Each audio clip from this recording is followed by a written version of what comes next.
अस्सलाम वालेकुम। उम्मीद और दुआ है कि सब खैरियत से होंगे। अल्लाह ताला सबको अपने हिफ्ज़-ओ-मान में रखे, आमीन सुम्मा आमीन। जैसा कि आप लोगों की नॉलेज में कि आज से 3 से 4 दिन पहले एक हादसा कराची में पेश आया और एक गोल्ड मेडलिस्ट लड़का जिसका नाम इर्तिका था, उसके साथ वही चीज़ हुई है जो कि हमारे कराची में पिछले तकरीबन 1 साल से चल रही है और ये ग्रेजुअली बहुत ज़्यादा बढ़ रही है। प्रोग्राम या इस चीज़ को डिस्कस करने का मकसद ये है कि ये आखिर हो क्यों रहा है। इसके डिफरेंट एंगल्स हैं, डिफरेंट सोच है, डिफरेंट अप्रोचेज़ हैं, लेकिन मैं इसको थोड़ा सा एक मैं सिटीज़न ऑफ कराची हूँ तो मैं इसको ये सोचता हूँ कि यार ये चीज़ क्यों डेवलप होती है, ये चीज़ क्यों हो रही है और कंटिन्यू हो रही है और इसको रोका भी नहीं जा रहा, और अगर शायद रोका जा रहा है तो ये इतनी एक्सपेंड कर गई है कि अब ये रुक नहीं सकती until unless we have to go against them quite harder. उसके बगैर ये ऑप्शन पॉसिबल नहीं है। अगर मैं एक केस स्टडी के हिसाब से आपको शेयर करता हूँ जो कि मैं एज अ पर्सन सोचता हूँ कि अगर मैं खुद चोर हूँ और मुझे किसी को लूटना है, क्योंकि हम इस शहर में ही पैदा हुए हैं, इधर ही पले बढ़े हैं, तो हमने ये चीज़ों को देखते हुए हमें शायद 1 से 2 डिकेड्स हो गए हैं और बीच में ये कभी रुक जाती है, कभी ये बढ़ जाती है, लेकिन हमें as a citizen of Karachi कभी सुकून या आराम नहीं है। उसमें 2-3 चीज़ें और हो सकता है ज़्यादा भी हो सकती हैं, लेकिन हम क्योंकि टाइम और चीज़ों को देखते हुए जो बेसिक है या जो थोड़ा जिसको हम कहते हैं कि जो मोटा मोटा पॉइंट्स हैं हम वो उसको शेयर कर लेते हैं। सबसे मेन चीज़ कि अगर एज अ केस स्टडी में ये देखता हूँ कि मैं खुद ये काम करूँ तो मैं ये सोचूंगा कि यार हम बाहर निकलूँ, 2 बाइकें हैं जिस पे मोस्टली काम होता है। मैं केस स्टडी जो आपको बता रहा हूँ वो अकॉर्डिंगली बता रहा हूँ जो हम खुद फेस कर रहे हैं, वो इस तरह से कि अगर हम खुद उस चीज़ को खुद से करेंगे और हमें किसी को लूटना है और मुझे वो टारगेट है जो कि कराची में होता है और मैं किसी के लिए काम कर रहा हूँ, तो मुझे वो कहेंगे कि यार 10 से 12 मोबाइल करने।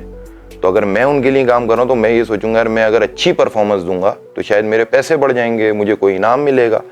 तो उस हवाले से मेरे लिए जो सबसे इजी एक्सेस है वो हैं जो यहाँ पे रक्षा और चिंची और लेबर बाइक्स जो कि लोडर बाइक्स भी हम लोग कहते हैं, सबसे आसान टारगेट वो है। वो किस तरह से है कि वो आप देखेंगे जितनी रात गुजरती जाती है, क्योंकि उनके बहुत से ऐसे हैं जो बहुत से क्या 90% ऐसे हैं जो दूसरे शहर से आए हुए हैं और उसमें से 70% वो हैं जिनके पास रिहाइश भी नहीं है, जो कि रक्षा और चिंची में ही रात बसर करते हैं। लेकिन ऑन द अदर हैंड अगर हम देखते हैं तो वो लोग ऐसे भी हैं कि उनके पास शायद खाने को नहीं होगा, वो एक हफ्ते कपड़े नहीं बदलते, लेकिन वो मोबाइल अपनी हैसियत से ऊपर का रखते हैं।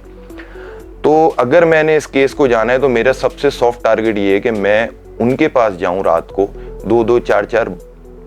रक्षा, 2-2 4-4 चिंचियों की रात में वो इस तरह से ग्रुप बना के बैठते हैं, उसी तरह सोते हैं। तो मैं अगर उधर जाके बाइक लगा लूं और एक में गुलशन में या जौहर में या किसी भी एरिया में अगर 1 किलोमीटर के डायमीटर पे मैं अगर एक चक्कर लगाता हूं तो मैं with in half an hour और विद इन आवर में 100 मोबाइल ले सकता हूं। तो क्वेश्चन ये रेज होता है कि पहले तो ये कि ये काम क्यों नहीं हो रहा, ऐसा क्यों नहीं हो रहा। जो डाकू चोर हैं वो क्यों अपनी जान खतरे में डालते हैं, वो पिटते भी हैं, वो गोलियां भी खा रहे हैं, वो जल भी रहे हैं, तो वो ऐसा क्यों कर रहे हैं। तो as a citizen of Karachi मुझे 2 चीजें लगती हैं, या तो उनका मोबाइल ही इन लोगों के पास है, ये वो जो मार्केट है जो वो खरीद छीन के हम लोगों से और जो वो सेल कर रहे हैं उसका बायर ये है। दूसरा ऑप्शन जो हमें लगता है हमारे माइंड में आता है कि शायद ये भी इन्हीं में से हैं। मैं ये नहीं कहता कि सारे चोर हैं, इनमें सारे डाकू हैं, ज़ाहिर है हर जगह अच्छे होते हैं बुरे होते हैं, लेकिन शायद वो इसके अंदर ही एग्जिस्ट करते हैं, वरना वो इसको टारगेट क्यों नहीं करते जो कि एक आसान टारगेट है। एक चीज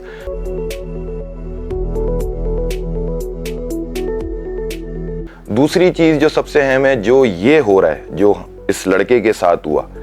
तो उसके लिए जो मेन पॉइंट है वो ये कि भाई ऐसा हमने जब डाटा को थोड़ा सा सॉर्ट आउट किया या हम अखबार के थ्रू, अगर हम डाटा भी ना करें, आजकल सोशल नेटवर्क के चैनल्स हैं, हर जगह अपडेट्स आती हैं, तो उसमें हमें ये काउंट आता है कि अगर 15-20 लड़के लड़कियां एजेड जो मर्द होते हैं, औरतें होती हैं, ये सब करेंगे तो ये हमारे ब्रेन्स को मार रहे हैं और ब्रेन्स हमारे टारगेट हो रहे हैं। वो किस तरह से हो रहे हैं कि अगर हमारे 15-20 तकरीबन मैंने जो स्टेट्स चेक किए हैं तो 11 से 12 पिछले 6 महीने में स्टूडेंट चले गए, और वो स्टूडेंट जो आप समझें कि 3rd ईयर के हैं, 4th ईयर के हैं, गोल्ड मेडलिस्ट हैं, कोई डॉक्टर कर रहा है, कोई डेंटिस्ट्री कर रहा है, कराची यूनिवर्सिटी, NED, सुफा, तो ये वो यूनिवर्सिटीज़ हैं जिससे हमारे इस शहर का, मैं पाकिस्तान के लिए भी ज़ाहिर है हम पाकिस्तान है और पाकिस्तान के अंदर कराची, लेकिन अगर मैं इसको सिर्फ कराची के हवाले से बात करूं तो ये उन लड़कों को, उन लड़कियों को, उन बच्चों को, उन बच्चियों को इस शहर को सर्व करना है और जो कि हमारे मुल्क के लिए, और वही टारगेट हो रहे हैं। तो फिर बैक ऑफ द माइंड कहीं ना कहीं क्वेश्चन रेज होता है कि यार ये जो प्रोडक्ट रेडी हो रही है जिसने आगे, अब इस वक्त के जो मसाइल हैं, लोग कहते हैं वैसी तालीम नहीं है, लिटरेसी रेट नीचे जा रहा है, मेरिट नहीं है, अब उस सारे मामलात के अंदर, उस सारी चीज़ों के अंदर जो प्रोडक्ट निकल के आ रहा है, हम उसको भी, वो भी टारगेट हो रहा है, तो हम फिर उसको किस तरह करेंगे। इस बच्चे का हुआ, ये गोल्ड मेडलिस्ट था, इसकी फैमिली बैकग्राउंड आप देखें सारे एक तालीम याफ्ता हैं, कोई ऐसा नहीं है कि कोई मिड रेंज भी एजुकेशन नहीं थी, टॉप लाइन में एजुकेशन थी उनके पास, उनकी जो सराउंडिंग्स थे वो एक अच्छे एजुकेशनल इंस्टीट्यूट्स पे लगे हुए थे। और उससे बड़ा जो दुख होता है कि हम ये समझते हैं कि कहीं ना कहीं आके जो उस बच्चे का, वो गुलशन में उसकी रिहाइश थी और वो जिस वक्त उसको ये साथ इंसिडेंट हुआ है, तो जाहिर है कि जब आज सोशल मीडिया और प्लेटफॉर्म होते हैं तो हर कोई ताज़ियत के लिए भी जाता है, कोई तस्वीर बनाने भी जाता है, कोई अटेंडेंस भी लगाता है और कोई अपने नंबर भी बढ़ाता है। तो उसका फेज आज के दौर में 2 से 3 दिन होता है। तो हमने खुद देखा है उसकी सराउंडिंग में उस 2-3 दिन तो पुलिस ऐसे रही कि जैसे शायद कोई बहुत बड़ा मिनिस्टर आ रहा है,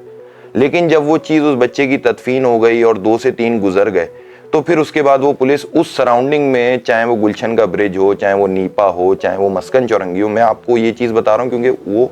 जिस एरिए का वो बच्चा रिहायशी था, तो वहाँ तो हमें पुलिस दिखी, लेकिन उसके बाद वो पुलिस चली गई। तो इट्स मीन कि जब, फिर वही वाली बात कि जब हादसा हो जाएगा तो हम उसको फैसिलिटेट करने के लिए और उनके जो लोग आने के लिए, जो लोग आएंगे और उनको मिलेंगे, उन्हीं के लिए प्रोटोकॉल है, एक आम आवाम के लिए प्रोटोकॉल नहीं है। और दूसरी ये चीज़, चाहे वो हायर मैनेजमेंट हो, चाहे वो कोई इदारा हो या कोई भी चीज़ हो, मैं अपनी बात को इस नोट पे काफ़ी हद तक कंक्लूड करूँगा कि क्या वो किसी के पेरेंट नहीं है, क्या वो किसी के दादा नहीं है, क्या वो किसी के नाना नहीं है, तो उन्हें ये पेन क्यों नहीं आता। और उनके पेन को, उनको ये पेन यूं भी आना चाहिए कि दे आर द अथॉरिटीज़। हम अगर निकलेंगे, हम एहतजाज करेंगे, हम कोई चीज़ करेंगे as a citizen of Karachi, तो लॉ आ जाएगा। लेकिन जो under the umbrella of the law काम हो रहा है,